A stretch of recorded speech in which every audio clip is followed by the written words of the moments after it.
I hope what I'm saying lands, because if it lands, what should register is holy shit. When I look at a business, I'm looking for the assumptions as I'm talking to the entrepreneur. What assumptions are they currently making that has them locked into a certain perspective, effort, money, talent, skills? They're out there in the world, but how you perceive them and how you can potentially leverage them is very dependent on your perspective about them. And that's all dependent on the distinctions you have. We all do this, that we all get locked into a certain set of assumptions that has us looking one way. If you're willing to look at the idea that how you perceive things radically changes pretty much everything in your life, in any game of business, it separates the winners from the losers.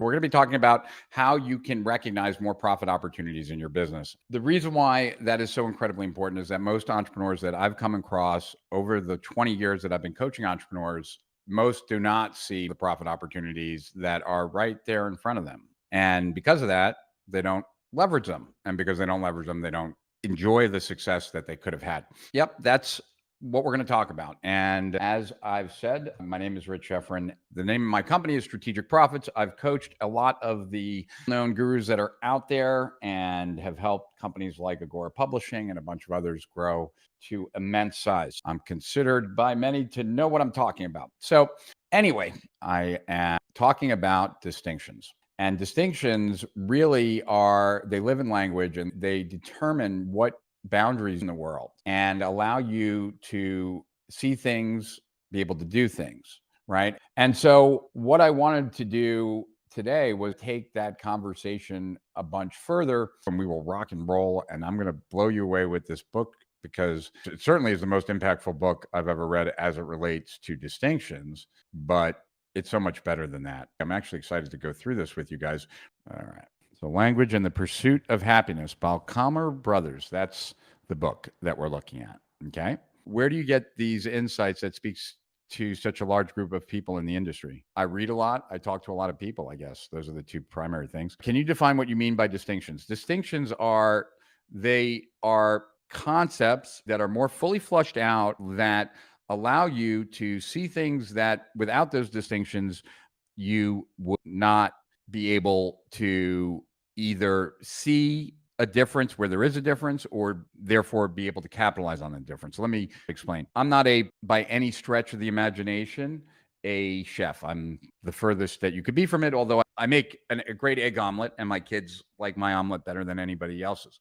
So that's nice. When I think about turning on the burner for cooking eggs, I think of low heat, high heat. If I was a chef, there are many gradations of different levels of heat that would be ideal for cooking different things. I don't have those nuanced distinctions. I have gross distinctions, low, high.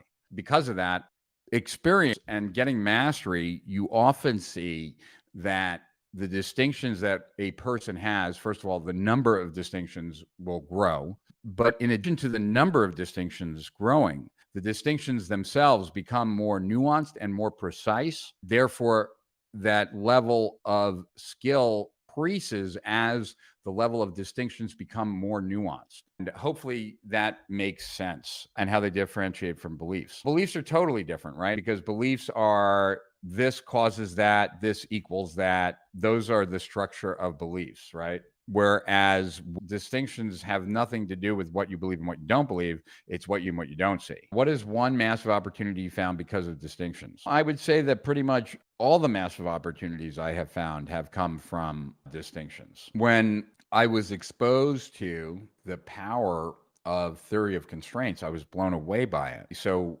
I guess like business optimization, it caught my attention from there, right? Then I studied it. As I studied it, a lot of those kinds of principles became distinctions of how I saw the world, right? And it helped me in my own business by exposing the constraints, but then it also helped me teach it. And when I taught it, obviously the level of my understanding greatly increased as well. But I would say that there isn't any opportunity that I have leveraged that didn't come about in some way, shape, or form because of the distinctions I had at that time. And that's the bigger point here. When you look at a sale being made for your company, like what does that represent? Like, what's the purpose of that first sale? Is it to make a profit or is it to get a customer? And how you look at that, right, will alter your behavior significantly. I was spending some time last night writing in my journal, and I thought I would start attacking the problem of pricing as it relates to our new system. What are we going to charge? And as I started writing my journal about this, what I realized pretty quickly was, like, before I can even clarify what we should charge, that the answer is going to be based on certain assumptions that I'm going to have to make. So the idea that a business is just a set of assumptions, and that the startup experience is more about validating and invalidating assumptions more so than it is to have success or not success. It's more about understanding what assumptions you are making this whole model on, and are they true or not. That came back to me right now. For many people, if they're not clear and they don't have the distinction that most businesses, when they first start, are just a set of assumptions, then if they don't see the world that way, then what doesn't happen is what happened for me last night, which is, okay, so I'm sitting here, I'm thinking about the pricing structure.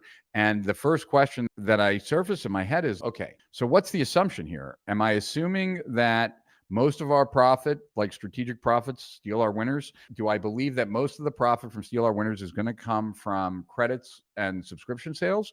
Or do I believe that most of the profit is going to come from what happens on the platform?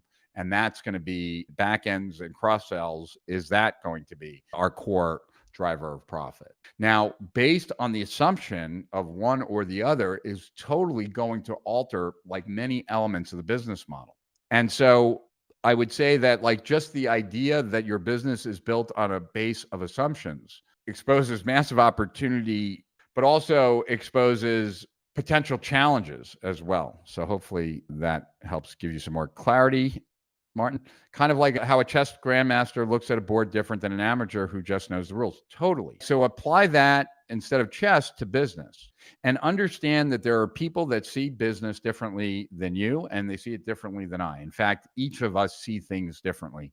What we notice and what we notice for and what we don't notice are all going to be different. And because of that, since what we notice is different, what we therefore do is different, right? What we see as our options are different. So there would be many people who were in my shoes, like back in 2006, who would not think, oh, okay, I'm going to write a report. It's going to be high value. People will love it. There'll be an expensive program behind that. And that's all I need. I don't need any front end products. I don't need any mid tier products. I don't need any of those. Like, in order to come up with that, like, I had to see the rules of the game differently than probably most people. I think it'll be helpful for anyone watching this to think about, like, me in 2006, right? Like, the free model hadn't been really introduced, and I was connecting points of data, right? One point of data was what Dan Kennedy said, which is you take your best ideas from your coaching program and you put that in your front end product, because that's what's going to get people to want to buy your coaching program after you sold them the front end product. And that made sense to me. But at the same time, like, I had started blogging and I could see that my content, when I wrote a good piece, could go pretty far. So the idea of writing a report and putting it on my blog, that's how these things started to come together. I believe that there's levels of the game, Kenneth, of the game of business, where the first level is recognizing, as you go from like a business of you to a business that you're running, how much of the business stuff that needs to get done for the business is not your to-do list, it's the business's to-do list. And that your to-do list and the business's to-do list are two separate things. That is an evolution for many entrepreneurs. I think there are many levels above that, where you're no longer looking at, I don't know how to send an email in Infusionsoft. I don't need to know that in order for my business to grow. But there are levels of what understanding you need. And I think at higher levels, you need less specific understanding, more general understanding. And so there are people who can make businesses work by just putting pieces together. And then there are entrepreneurs who need to put every piece together themselves. And then there are people who can do it with a team. And so there are these different levels of like how you see jobs getting done, how you can leverage other people, effort, money, talent, skills, etc. And all of these kind of are they're out there in the world, but how you perceive them and how you can potentially leverage them is very dependent on your perspective about them. And that's all dependent on the distinctions you have. So hopefully, as I talk around, this makes more sense for you. All right. So let's get to this by Chalmer Brothers. Okay. An introduction to an emerging way of thinking, a new way of understanding ourselves, our language, and our ways of learning, growing, and relating to each other. First of all, we do not live our assumptions as assumptions. We live them as that's the way things are. Remember, these are just the things I highlighted from the book. This forces us to go through a reflective process that is not only intellectually challenging, but also emotionally demanding. We must first identify our assumptions that are hidden in the transparency of living. Then we must confront the rest of our thinking is congruent with these assumptions. The confrontation, being forced to revise many realms of our understanding, can make us feel like we're in free fall. Secondly, the simple ideas that truths that I have known all my life can be superseded by other beliefs is, to say the least, threatening. Therefore, we fall into a tendency to oppose change, to seek refuge in some unquestionable and final truth. The fundamentalist in us is awakened. This is the case for the fundamental assumptions we have about human language as a descriptive, consensual code and a passive phenomenon. And the inability to change these particular assumptions has resulted in great cost for humanity. We have not been able to tap consistently into one of the most powerful self-transformational forces available to us. This began to change during the linguistic revolution that took place in philosophy at the beginning of the last century. The English philosopher J.L. Austin began a critical revision of those assumptions. Today, he defined it with, I think he called it speech acts. Anyway, or that was Searle that came after him, who learned from Austin. Today, we realize that language is not only a descriptive phenomenon, as unquestionably it is, but it is also a generative and active one. It is an essential element in the constitution of the observer. We are, through the power it grants us to make distinctions. Okay, so this is why. And by enabling us to make things happen, to alter the world in which we participate. I've been an ontological coach for over 25 years. I know the power of language, not from an intellectual approach, but from a recurrent encounter with people who attend my programs in pursuit of learning that goes beyond gathering information or conquering effective action. So what connections can we make between language and living, between language and being, between language and happiness? Let's start by realizing that we live in language as fish live in water. It's transparent to us. It's not that we don't know that we speak and listen, but rather that we are unaware that language is shaping the world as we see it. When we see the sky after an astronomer shares with us distinctions about celestial bodies, we are able to see what we were unable to see before that conversation. We see galaxies, planets, and satellites, where before there were only a bunch of stars. This happens to us all the time when we engage in conversation with people who share with us distinctions that we did not have before. Why do those things appear to be obviously there now, but were not there a few seconds ago? How much am I unable to observe because I lack distinctions? What might I be missing? How does all this affect my possibilities for action? Of course, I can't intervene in a world that I don't see. We also live with the illusion that we have conversations when in reality, most of the time, our conversations have us. We belong to historical discourse, old cultural and societal narratives that have a hold on us. Waking up to the fact generates a freedom that's unimaginable before the experience. Okay, and so what we're talking about there is like what Heidegger talks about as far as thrownness, right? Like that, like when you or I showed up, human beings were already here doing what human beings do, and we fell into that. So we had options, right? But we weren't starting from scratch, and we didn't have a world of possibilities. We had options, we had choices. Or at least that's what it felt like, but we can remove ourselves from that, which is what this guy's talking about. The way to happiness requires a process of initiation, a reflection that allows us to see that most of the time what we call my thinking is nothing more than a historical burp. And to notice that the claim, that's the way I am, isn't rooted in any biological or physiological fact. Instead, these points more to our having participated in a lifelong interpretive path that we did not personally or consciously choose. As Heidegger would say, it's more accurate to say that we find ourselves thrown into the particular conversations we're living in. Becoming aware of this opens the door to a new way of learning, a new set of choices, an entirely different set of possibilities. Finally, let me say that language lives braided with emotions. Language is never isolated, never separated from the world of moods and emotions. There's no such thing as unemotional thinking or unemotional conversing. Our every internal and external conversation is already coming from a particular emotional space, as well as holding the built in potential to impact and change the emotional state of others. Emotions are predispositions for action. That is, they have the result of predisposing us towards certain actions and away from other actions. And we have already learned language is action. It's clear that our moods and emotions are tremendously important in shaping and creating the world we have right in front of us, as well as our ability to adapt, change, and learn. They are tightly connected to language in some obvious and some not so obvious ways. So, introduction, let's have a conversation, and maybe a different conversation about happiness.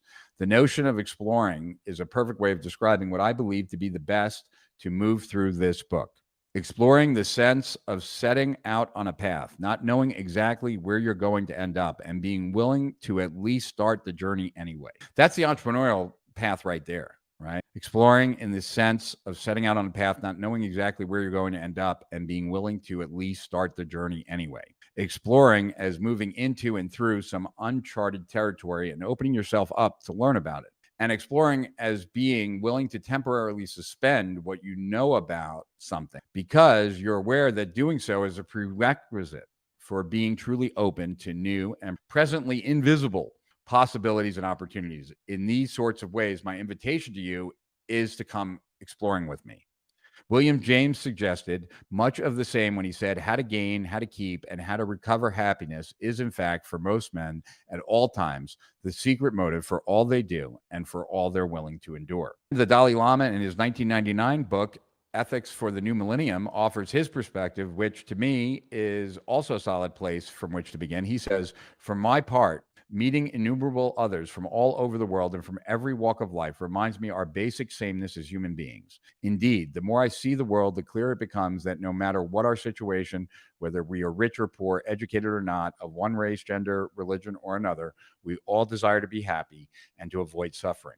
Our every intended action, in a sense of our whole life, how we choose to live it within the context of the limitations imposed by our circumstances, can be seen as our answer to the great question which confronts us all: how am I to be happy? This book is built on around the following two major claims. One, a new understanding of language provides a new foundation, a starting point, a new set of options, and a new set of tools that for those of us seeking to design more happiness and fulfillment into our lives. This new way of understanding language directly connected to a new way of understanding ourselves, a new way of understanding human beings. And it is here that things get really interesting. In this book, I will share with you a different and powerful way of thinking and observing. I will show you how language is the key to unlocking a new kind of understanding of yourself, your relationships, your effectiveness, and your results. In a tremendously wide variety of areas, I will show you ways in which language is directly connected to your ability to design your own life and manage your own moods. For our purposes, let's define happiness in a simple way. Moving forward, when we say happiness, we'll be talking about one or both of the following: peacefulness, productivity. Within these pages, we'll say that happiness equals achieving some balanced combination of peacefulness and productivity. Peacefulness includes the qualitative side, the subjective nature of your experience as you do what you do. It includes your emotional space, the degree to which the degree to which you experience and don't experience suffering or happiness or satisfaction or dissatisfaction in an ongoing way. And productivity includes the quantitative side, the objective, getting things done, making a contribution, real world, tangible results side. Happiness, as used within these pages, involves the central claim of this book is that a new understanding of language provides an incredibly powerful foundation from which to achieve this balance. This new approach is directly and immediately valuable in three primary ways: our personal lives for us as individuals, our relationships, personal and professional, and our effectiveness in any leadership role that we assume in our lives. This is where it all starts, because seeing new possibilities is always the first step towards producing new results. We may have had, when we were younger, a mental picture of what we thought it would take to make us satisfied, peaceful, productive, happy. And now, when we've actually achieved and acquired these things, we find something missing and we say that we're not happy. That was the place I found myself in about 10 years ago. Is there a way that we may design our lives so that we may include real balance, satisfaction, peace, effectiveness? That is happiness. The Dalai Lama and many others who have traveled extensively have come to a similar and perhaps surprising view. Those of us living in the materially developed countries, for all our industry and new technology, are in some ways less satisfied, less happy, and to some degree suffer more than those living in less materially developed countries. What this book is all about is sharing with you a new place to look in our search for what we call happiness. In my experience, this way of seeing things is definitely not part of the mainstream curriculum. I have come to believe that one of the main reasons that many of us have not been finding the experience of happiness is that we've been looking in the wrong places. In many ways, we've been looking through language and taking it for granted, as do what we do, living our lives. Here, we're looking at language instead. And this, to put things simply, changes everything. This is not a book of tips and techniques, and it's not a how-to manual. Although I promise, and I know this is a big promise, that you will absolutely be able to do things that you are not able to do as a result of practicing what you learn here. And that's really the promise of learning any new distinction, right? That you'll be able to do things that you cannot do right now. And one more big promise I make to you, that's that what is within these pages can support you in more effectively and successfully using any and all self-improvement, relationship improvement, leadership improvement approaches on the market. I say this because what I will share with you is a level underneath all of those. And by shifting our perspective here, we suddenly make visible new sets of possibilities for use within any and all frameworks. We suddenly make visible entirely new sets of options, new sets of choices, and we also gain an understanding of why one approach or another actually works. But here's the kicker, and this is key. When we start taking a new look at language in this way, it quickly becomes apparent that we're also doing is taking a new look at ourselves, a new look at human beings, like what it means to be a human being. And this, to me, is where things get excited. Said another way, what's within these pages will most certainly enable you to be more effective in virtually every aspect of your life. But if we limit our attention to effectiveness, we'll truly miss the larger point. We miss the whole shift in perspective, the more important change in how we're defining and understanding ourselves to be that makes effective possible in the first place. What it does mean is that I am far more conscious about my role in creating my experience about tools available to me to design something different should I so choose. Are you interested in learning how to dramatically influence in a number of positive ways the quality of your journey wherever your journey takes you? It's a privilege to share this with you from Chalmer Brothers, Naples, a word about paradigms. The following chapter contains a series of interpretations that I'm offering to you as they were offered to me. I am not claiming that they are the right way or the only way or the truth about those things. I think it's more accurate to say that taken collectively, they do represent a new paradigm. To me, a paradigm may be defined as a way of understanding, believing, and taking action that I operate out of that allows me to produce certain results. And over time, our paradigms can slide to the background of our thinking to the point where we don't see them as ways of understanding, believing, and taking action anymore. Rather, we begin to see them as the way of understanding, believing, and taking action. We begin to take our particular paradigms for granted as if they are the truth and the obvious or natural order of things, and greatly limits our possibilities. That is so true. In fact, paradigms may also be defined as a way of understanding, believing, and taking action that I've operated out of for so long that I now think it's the truth. Oh, my daughter's calling me. I will remind her that I do my live streams. Hey, baby, I'm on my live stream. Okay, love you. Talk to you later. Bye. That's my daughter that's working for Barstool now, which I'm very excited, or interning for Barstool at Syracuse University. So that's cool. Anyway, okay. So yeah, it's like, why am I able to spot opportunities for my clients to profit that they don't see? Because I'm operating in a different paradigm than they are. And their paradigm has them so locked in. Paradigms are incredibly important for all of us at home, at work, and everywhere because they serve as the mega context, the background, the major assumptions about how things are that are behind and underneath all of our actions, interactions, and choices. And out of our actions and interactions and choices, we produce the results we produce for ourselves and the world in a wide variety of areas. Our paradigms in the background, of course, greatly influence what actions we take and how we take them. They influence what we see when we open our eyes, the choices we make, how we make them, the things we do, how we do them, and the results we get and how we get them. Paradigms exist everywhere and are usually harder for the people within them to see than for those outside the particular culture or tradition or time frame.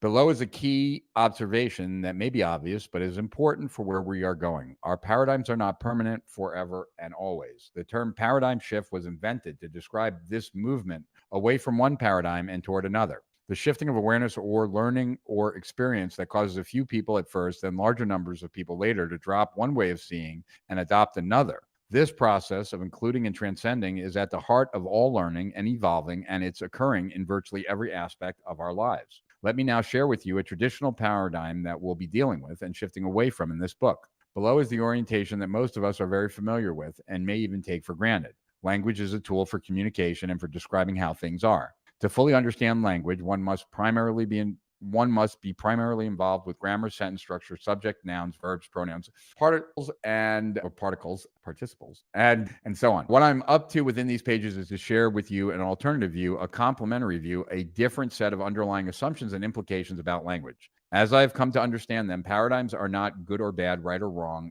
in and of themselves. They just are. Now, some are clearly more effective in allowing us to achieve certain kinds of results than others. Some are clearly more factually accurate representations of the physical world, as our science currently understands it. But this isn't how many of us hold our paradigms. No, many of us are immediately thrown to questions of good versus bad versus wrong. It's also been my experience that in great many situations, we have not collectively agreed upon what constitutes rightness and wrongness, truthness and falseness. But this doesn't stop us in the least from using right and wrong orientation. What if we instead began to orient ourselves with questions that are more directly connected to results? That is, what if we ask the following sort of questions instead? What possibilities for action and therefore what possible results come out of seeing things this way versus that way? What does this way of thinking, this paradigm or that paradigm, help me in being able to do? What would happen if a great many people adopted this way of thinking or that way of thinking? What would be the relationship impact and the collective impact on how we live and work together? Instead of right or wrong, I think works doesn't work grid is far more powerful framework for moving through this book. I'm not claiming what's here is right and that other ways of looking at things are wrong. I'm not claiming that I've got understanding and that people who have different ways of looking at these topics have misunderstanding. I am claiming, however, that the concepts and distinctions within this book will allow you to design your own life, create healthier relationships, improve your ability to lead effectively, and support a healthier balance of peacefulness. All right. This is all about how the book is structured, okay. So I could go on. I don't think I want to tonight particularly, and I imagine you don't want me to just read to you the whole time, although Kim likes me reading to her. She says it helps her fall asleep at night, so that's interesting. Let's see if I can change back the camera here for a second. There we go. See what you guys have to say. Talked about assumptions and business strategy. It reminded me of this quote I clipped from the Agora's Big Black Book. It's not intelligence that prevails, but efficient trial and error. Right. It's not the strongest. It's those that have the best ability to adapt, right? That's what we learn from nature. Wow, this was the exact literature that I needed to consume right now in the process of creating some pillar content, and this is a great pre-frame for it. Glad to hear that, Jason. So I've studied 6 languages, and every single time I'm amazed at how different cultures attempt to communicate the same concept. The language itself has assumptions from the culture that birthed it. Totally agree. And there I go, going dark again. And now I'll get brighter again over time. So weird. David Foster Wallace and his This Is Water talk sensitized me to this forever. Our deepest assumptions misunderstood as the way things are. Language as maybe the primary tool for resetting our way of seeing is a profound idea. It truly is. And it's why this book is one of my favorite books. What we're reading is Language and the Pursuit of Happiness by Chalmer Brothers. Hey, Michelle, then I should get you my notes on it because this literally is one of my favorite books of all time. I don't recommend it enough because, when people are asking me about books, it really depends on what they're interested in. But if you're interested in transformation or the impact that if you're willing to look at the idea that how you perceive things radically changes pretty much everything in your life and the opportunities you versus don't see, whether you see something as a slight or not, all of these things are very dependent on the distinctions that we have, which build up to create a paradigm or a mental model. And so it's why it's one of my favorite topics, period. Language and the Pursuit of Happiness. There's a power follow-up on distinctions conversations. I'm obsessed with ways of seeing questions and illuminations, like why the ancients didn't see the color blue till relatively late, and the distinctions of how many greens the Himba perceive and have. Those are interesting, Gogo, but like I think if you only think about it that way, you're looking at it as an exercise that maybe does not apply as much to you as it really does, right? Because it applies to each and every one of us. And so I'm saying that if I was sitting in your shoes, Go, like I would see different opportunities than you see. Some we'd both see, right? They'd overlap. But then I would see ones that you do not see. And it would be based on everything that I'm bringing to the table. You would see ones maybe that I don't see based on your experience, right?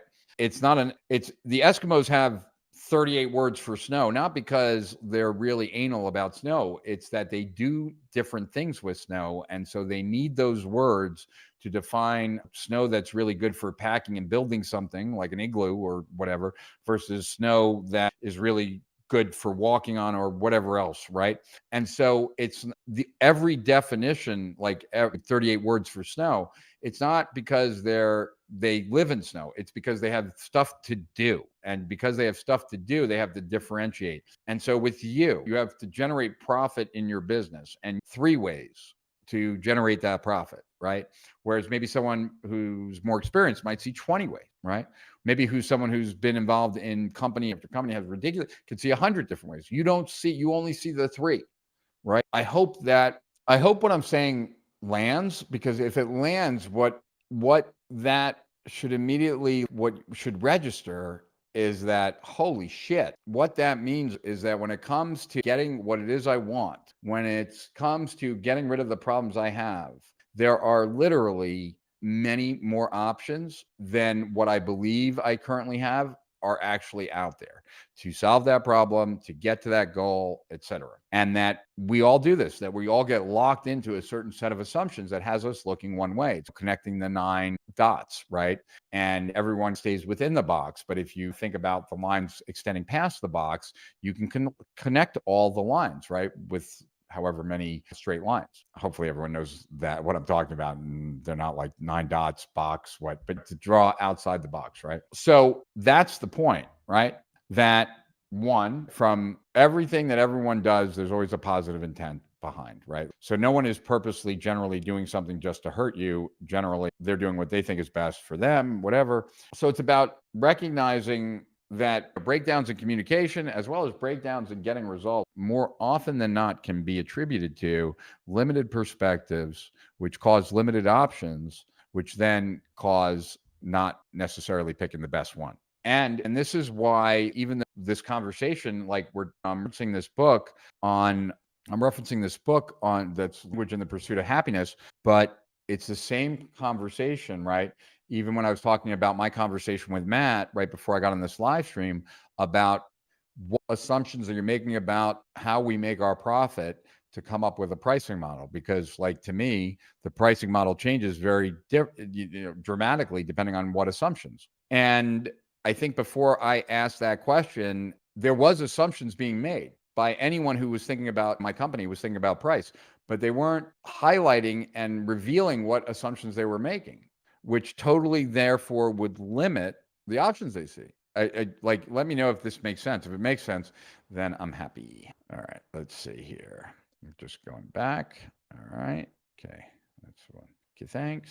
Yeah, I know. In high school, I read Language and Thought in Action. I love that book. That's a great book. But anyway, for me, Ned, that book really helped me understand why small talk wasn't bullshit, and like the importance of small talk, and how it was really a social lubricant, and saying obvious things actually lets one another know like we're okay and we can have other conversations.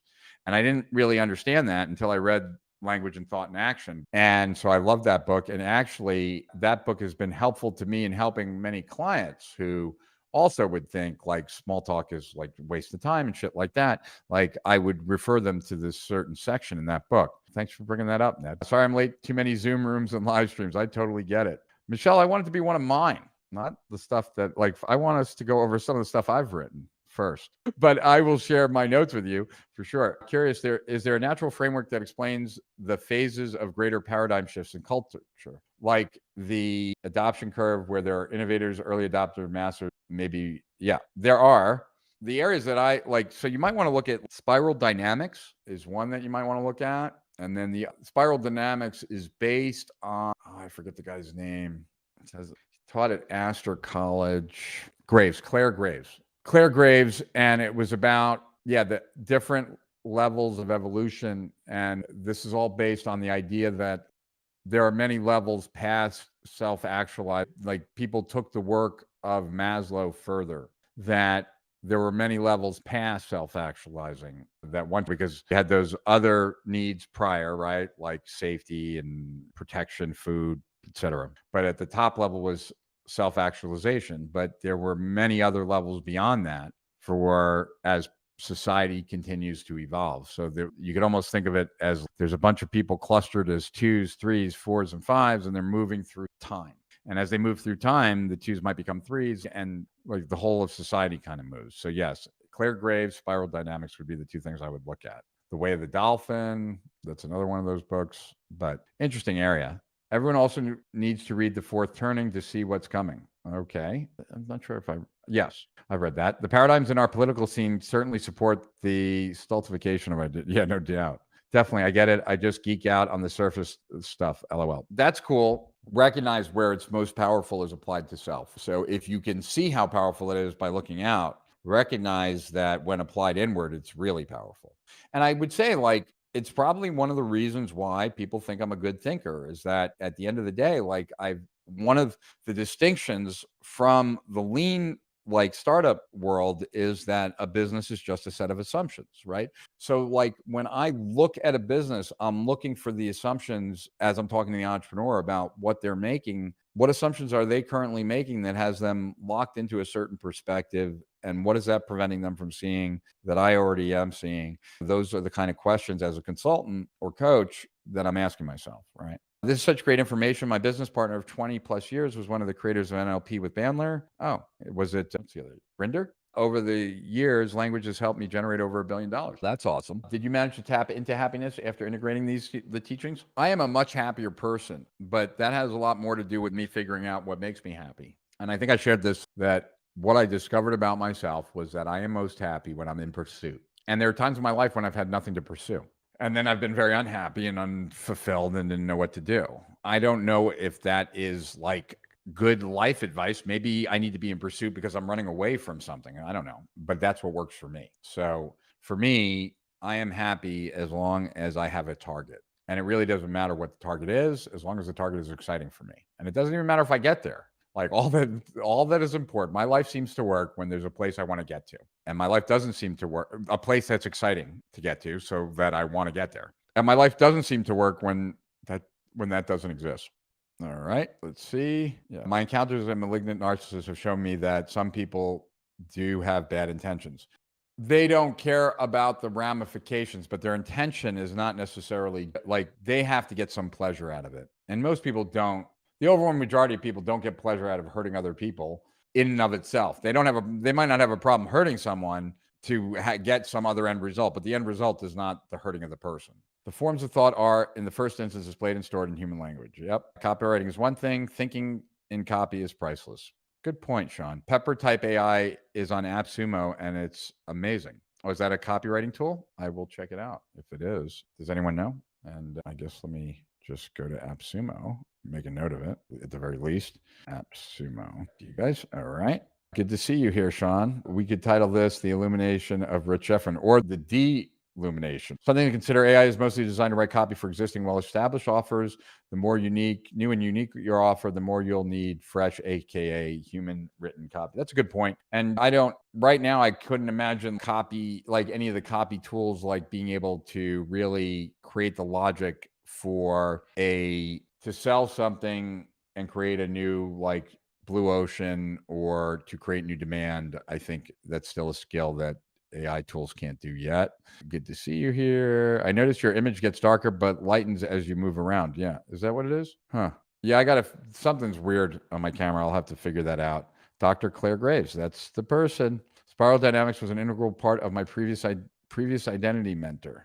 All right, guys. So like I said, I think we'll end early today, but I did want to so let me give you another example and let's go over a few different ones. Okay. So there is, I don't know if I coined this or I learned it from someone, doesn't matter. But I introduced the market to this concept of just-in-time learning versus just-in-case learning. And once you understand that distinction, you look at learning opportunities differently than you do before you have that distinction, right? Because before that distinction, at least for myself, all learning is good learning, right?